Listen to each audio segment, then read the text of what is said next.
ሰላም ጤና ይስጥልን ክቡራትና ክቡራን ተመልካቾቻችን ከናሁ ቴሌቪዥን ለዕለተ ረቡዕ ምሽት ሚያዝያ 22 2017 ዓ.ም ከሀገር ቤትና ከባህር ማዶ የተሰናዱ ስፖርታዊ ዜናዎቻችንን ከአሁን ሰዓት ጀምሮ ወደ እናንተ እናደርሳለን።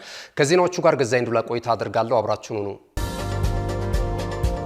ወደ ቀዳሚው የሀገር ቤት ስፖርታዊ ዜናችን ስናልፍ የኢትዮጵያ ፕሪሚየር ሊግን ቀዳሚ እናደርጋለን። የኢትዮጵያ ወንዶች ፕሪሚየር ሊግ የ2017 ዓ.ም የውድድር ዘመን የ27ኛ ሳምንት መርሃ ግብር ጨዋታዎች ከአንድ ሳምንት ረፍት በኋላ በዛሬው ዕለት በሐዋሳ ስቴዲየም ጅማሯቸውን አድርጓል። የመርሃ ግብሩ ቀጣይ ጨዋታዎች በነገው ዕለትም ቀጥለው የሚከናወኑ ሲሆን ቀን 9 ሰዓት ላይ ፋሲል ከተማ ከሀዲያ ሆሳና፣ መቀሌ ከቅዱስ ጊዮርጊስ ጋር የሚያደርጉት ጨዋታ ትልቅ ትኩረትን አግኝቷል። ፋሲል ከተማ አሁን ላይ በደረጃ ሰንጠረዡ 33 ነጥቦችን ይዞ 11ኛ ደረጃ ላይ የሚገኝ ሲሆን ተጋጣሚው ክለብ ሀዲያ ሆሳና በበኩሉ በሊጉ ፍክክር ላይ ከሚገኙ ክለቦች መካከል አንደኛው ሆኗል። በዚህም 37 ነጥቦችን ሰብስቦ 5ኛ ደረጃ ላይ ተቀምጧል። ይህ ጨዋታ ፍጻሜውን እንዳገኘ መቀሌ 70 እንደርታ ከቅዱስ ጊዮርጊስ እግር ኳስ ክለብ ጋር የሚያደርጉትም ጨዋታ ትልቅ ትኩረትን አግኝቷል። ፈረሰኞቹ ቅዱስ ጊዮርጊሶች ያለፉትን ጨዋታ ፍጹም ተቸግረው በስተመጨረሻ በ26ኛው ሳምንት መርሃ ግብር ላይ ድል ማድረጋቸው የሚታወስ ነው።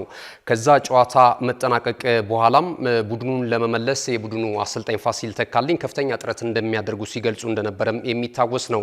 በነገው ዕለትም የመርሃ ግብሩ ቀጣይ ጨዋታዎች ቀጥለው ሲከናወኑ ባህር ዳር ከተማ ከኢትዮ ኤሌክትሪክ እንደዚሁም ኢትዮጵያ ንግድ ባንክ ከመቻል ጋር የሚያደርጓቸው ጨዋታዎች የዕለተ አርብ መርሃ ግብሮች ናቸው።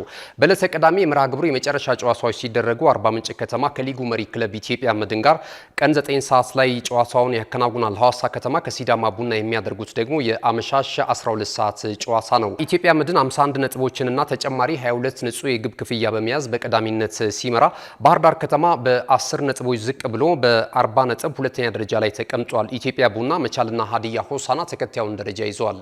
ወደ ሌላኛው የሀገር ቤት ስፖርታዊ መረጃችን ስናልፍ የኢትዮጵያ ሴቶች ፕሪሚየር ሊግ እናገኛለን። የኢትዮጵያ ሴቶች ፕሪሚየር ሊግ የ2017 ዓ.ም የውድድር ዘመን የ24ኛ ሳምንት መርሃ ግብር ጨዋታዎች አሁንም በሐዋሳ ሰው ሰራሽ ስቴዲየም መከናወናቸውን እንደቀጠሉ ነው።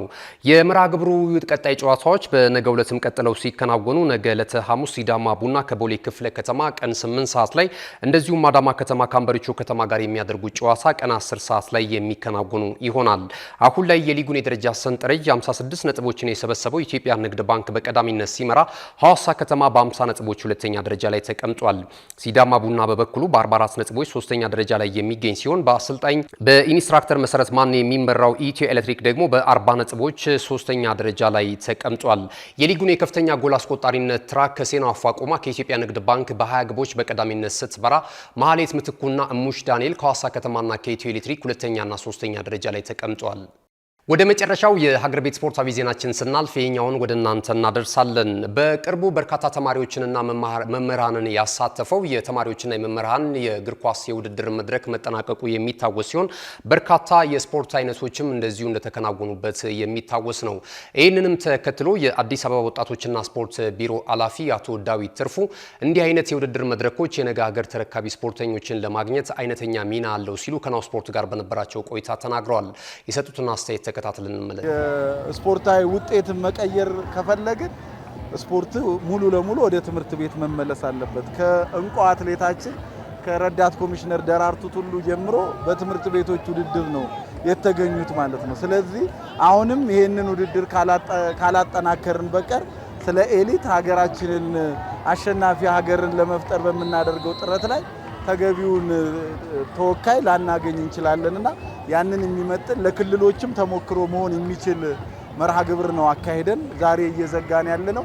ከዚህ ውስጥ እንግዲህ ያገኘናቸውን ስፖርተኞች በቀጣይ እናንተም እንደምታውቁት ያው ላውንች ስላልተደረገ እንጂ የመላ ኢትዮጵያ ውድድር ግንቦት አጋማሽ ላይ ይጀምራል። ስለዚህ ለዛም የሚመጥኑትን ወደዛ ለፕሮጀክት የሚመጡትን ደግሞ ወደ ፕሮጀክት ወደ ተሻለ ስልጠና በዩ70 በዩ50 ገብተው ስልጠናዎችን እንዲወስዱ የምናደርግ ይሆናልና በአጠቃላይ ከስፖርታዊ ጨዋነት አብሮነትን ከማጠናከር እንዲሁም ደግሞ በደጋፊዎችም ጭምር የተወደደ መርሃ ግብር አካሄደን ዛሬ እያጠናቀቅን ነው ማለት ነው። ካሽጎ በየትኛውም ዓለም ሆነው በማንኛውም ሰዓት ለወገኑ የሚደርሱበት ፈጣን የገንዘብ መላኪያ ተከፈተሎ። ማስተርና ቪዛ ካርዶን በመጠቀም ከ5 እስከ $20,000 የሚልኩበት አዲስ የገንዘብ መላኪያ መንገድ። ካሽጎን ለየት የሚያደርገው የትኛውም የገንዘብ ዝውውር በፍጥነት አገልግሎት ከመስጠቱም ባሻገር ለማንኛውም አገልግሎት ምንም አይነት ክፍያ አለመጠየቁ ነው።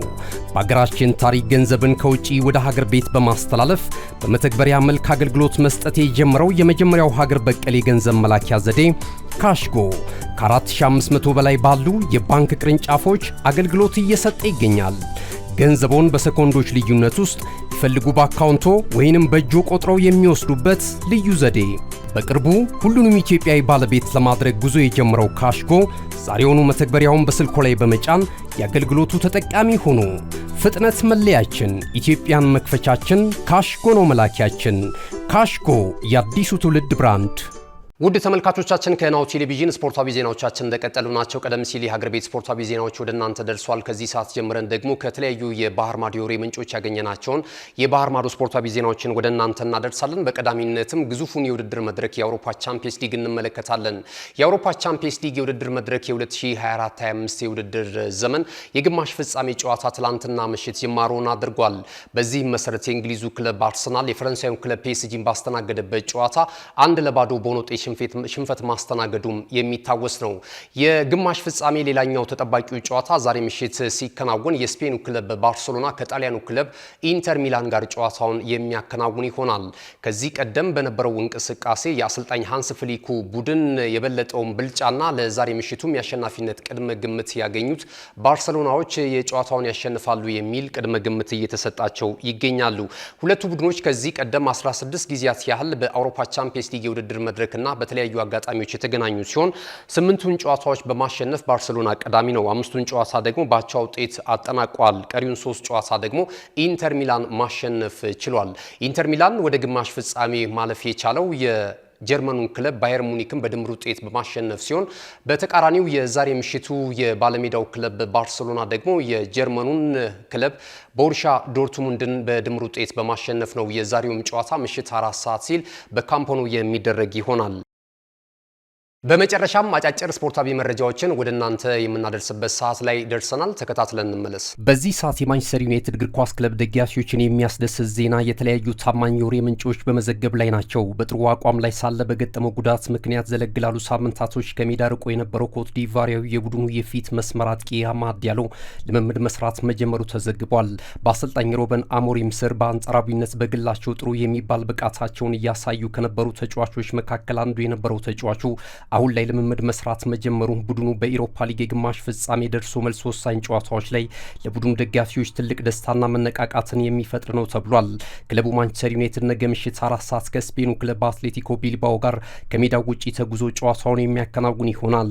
ከትላንት ምሽቱ የአርሰናልና የፒኤስጂ ጨዋታ መጠናቀቅ በኋላ በተለየ ቀድሞ የአርሰናል ተጫዋቾች አርሰናል በመልሱ ጨዋታ ውጤቱን በድምር ውጤት ቀልብሶ ወደ ዋንጫው ሽሚያ የማለፍ ትልቅ አቅም እንዳለው በመናገር ላይ ናቸው። ከነዚህ የቀድሞ የመድፈኞቹ ተጫዋቾች መካከል በክለቡ ደጋፊዎች ዘንድ አይረሴው የግብ አዳኝ ቴሪ ዳሌ ኦነሪ አንዱ ሲሆን እመኑኛ አሁንም አርሰናል ከውድድር መድረኩ አልተሰናበተም። በመልሱም ጨዋታ ውጤቱን በድምር ውጤት ቀልብሶ ለፍጻሜው የዋንጫ ሽሚያ ወደ ሀገረ ጀርመን አሊያንዝ አሬና ስቴዲየም ይጓዛል ሲል በቀድሞ ክለቡ ላይ ትልቅ እምነት እንዳለው አስረግጦ ተናግሯል። የቀድሞ የሰሜን ለንደኑ ክለብ ቶተንሃም ሆትስፐርስ የተከላካይ ስፍራ ተጫዋች ኤሪክ ዳየር ሞናኮን ሊቀላቀል እንደሆነ ተሰማ። እንግሊዛዊ የተከላካይ ስፍራ ተጫዋች ኤሪክ ዳየር የፈረንሳዩን ክለብ ሞናኮን ለመቀላቀል ከስምምነት ላይ መድረሱ ተዘግቧል። ኤሪክ ዳየር በዓመቱ መጨረሻ ከባየር ሙኒክ ጋር ያለው የኮንትራት ውል ሲጠናቀቅ ሞናኮን በነጻ የዝውውር ሁኔታ እንደሚቀላቀል ዘ አትሌቲክ የተሰኘው የወሬ ምንጭ ዘግቧል። የቀድሞ የቶተንሃም ተከላካይ ኤሪክ ዳየር በሞናኮ ቤት ለአንድ ተጨማሪ ዓመት የመቆየት አማራጭን ያካተተ የ3 ዓመት የውል ኮንትራት ይፈራል ተብሎ ይጠበቃል። ቶተንሃም ሆትስፐርስን በመልቀቅ ወደ ጀርመን አቅንቶ ባየር ሙኒክን ከተቀላቀለ በኋላ 18 የቡንደስሊጋ ጨዋታዎችን አከናውኗል። ይሁንና አሁን ላይ በቪሴንት ኮምፓኒ በሚመራው ቡድን ላይ ብዙም ደስተኛ እንዳልሆነ እየተነገረ ይገኛል። መዳረሻውም የፈረንሳዩ ክለብ ሞናኮ ነው እየተባለ ነው የሚገኘው። የሰሜን ለንደኑ ክለብ አርሰናል የበላይ አመራሮች የቪክቶር ጆኬሬሽን የዝውውር ጉዳይ በአፋጣኝ ይቋጭ ዘንድ ፍላጎታቸው ከፍተኛ እየሆነ ስለመምጣቱ ለክለቡ ቅርበት አለን የሚሉ የተለያዩ የወሬ ምንጮች በስፋት በማስነበብ ላይ ናቸው። አሁን ላይ በአውሮፓ ብቻ ሳይሆን በመላው ዓለም ባሉ በሊግ ደረጃ ላይ ከሚጫወቱ በመጫወት ላይ ከሚገኙ የፊት መስመር ተጫዋቾች መካከል አንዱ የሆነው የስዊድናዊ ኢንተርናሽናል የግብ አዳኝ ቀጣይ መዳረሻው ኤሚሬትስ ሊሆን እንደሚችል እየተነገረ ይገኛል። ከተጫወታቸው የጨዋታ ብዛቶች በላይ የሚያስቆጥራቸው የጎል ብዛቶች እቅብ እየተቆጠሩለት የሚገኘው የ26 ዓመቱ ተጫዋች ጊዮኬሬሽ በሊጉ ብቻ በ30 ጨዋታዎች 38 ግቦችን ከመረብ በማሳረፍ የጎል ጭራቅ መሆኑን እያስመሰከረ ይገኛል። ቀጣይ መዳረሻውም ኤሚሬትስ ሊሆን እንደሚችል እየተዘገበ ይገኛል። ክቡራትና ክቡራን ተመልካቾቻችን ከናሁ ቴሌቪዥን ከሀገር ቤትና ከባህር ማዶ ለዕለተ ረቡዕ ምሽት ሚያዝያ 22 2017 ዓ.ም የተሰናዱ ስፖርታዊ ዜናዎቻችን ይህንን ይመስሉ ነበረ። እናመሰግናለን። መልካም ምሽት ይሁንላችሁ። እነሆ የምስራች! የ10 አየር መንገድ የበረራ ትኬት ለውድ ደንበኞቹ በተቀላጠፈና አስተማማኝ በሆነ መንገድ እያቀረበ ያለው በዚህም በደንበኞቹ የተመሰገነው ጉዞጎ አሁን ደግሞ ተደራሽነቱን በማስፋት ተጨማሪ ባንኮችን በማካተት ለውድ ደንበኞቹ የበለጠ አስተማማኝ ለመሆን ችሏል።